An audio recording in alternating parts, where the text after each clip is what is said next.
I finally reached an age at which I knew, without even pondering it, that my days were numbered and that if I were going to ever write the book for which I would be remembered, I was going to have to do it quickly and with the tiniest room for missteps possible. Tiny. This makes me think of Tiny Rowland. He was an infamous corporate raider based in Great Britain, whose heyday was in the 1960s, but who managed to disrupt and upend the world of business into the 1990s. In the 1980s, Rowland wanted to purchase Harrods, a department store on Brompton Road in Knightsbridge. This is something I'm sure a lot of rich men in that part of the world have wanted to do at one time or another. But guess who ended up beating Rowland out of his bid to buy Harrods? Mohammed Al-Fayed, Dodi Fayed's father. Remember Dodi? He was Princess Diana's last boyfriend. They were both killed in a 1997 Paris car accident that robbed the world of England's Rose, the people's princess. I've never been to Paris, but I hope I can go there one day.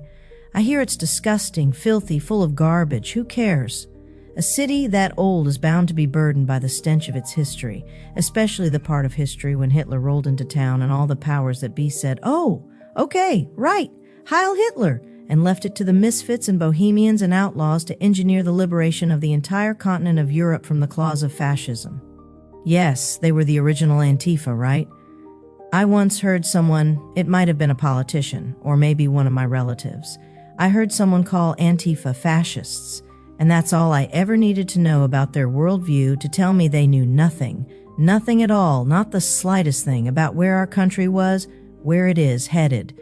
When I was a kid, our greatest fear was that someone from the outside looking at you, former USSR, might fire nuclear missiles at our country. If our parents had fought in World War II, they warned us of what an invasion would be like because they'd seen what happens in countries invaded by another nation's armed forces.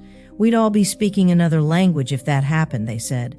The language of our oppressors, rape, pillage, plunder, any invasion of our nation, would include all of that and more. That's why we needed to hate the Russian people over there in the USSR, why we couldn't trust them, why we needed to be on the lookout for commies.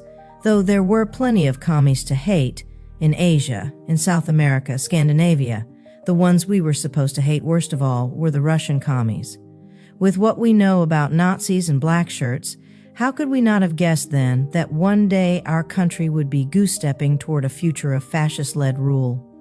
Anyway, I knew that very few writers ever made their names after the age of 40, and were certainly standing outside a swiftly closing door by the time they'd turned 50. I was even older than this. It did not bode well that I was past the age of 50, but then I thought that maybe that's the true purpose of menopause, to reduce life's distractions to a point at which the only useful thing a middle-aged spinster could do might be writing a book. Distractions from a life of the mind were blotted out by my being rendered invisible to most people my age, as well as people who were younger and people who were much older than I, and by watching my libido plunge to an ebb no 30-year-old could ever imagine in their worst nightmares and suffering debilitating hot flashes and forgetting what? So many things. Words. Words I had been using for at least most of my speaking life. Words I hadn't come across until later in life. Words to convey what I was holding in my hands, what I was eating for dinner, words that described one person's aspect to another person, words that were necessary to communicate that thing across the room that I needed to pick up and use for some purpose. What purpose? What was I going to do with the thingamajig over on the whatever you call it? Sometimes I forget the names of these things. Names of places, names of objects, names of people.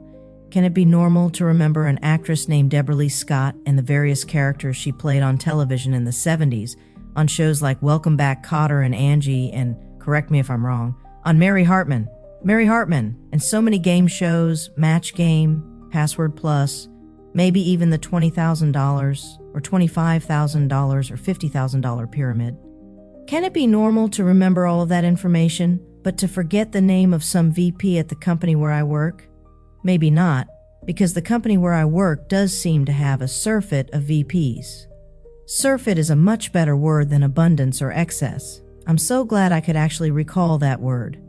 In addition to all the other things I forget, I also forget 1, why I walked into the kitchen, and 2, why I walked out of the kitchen.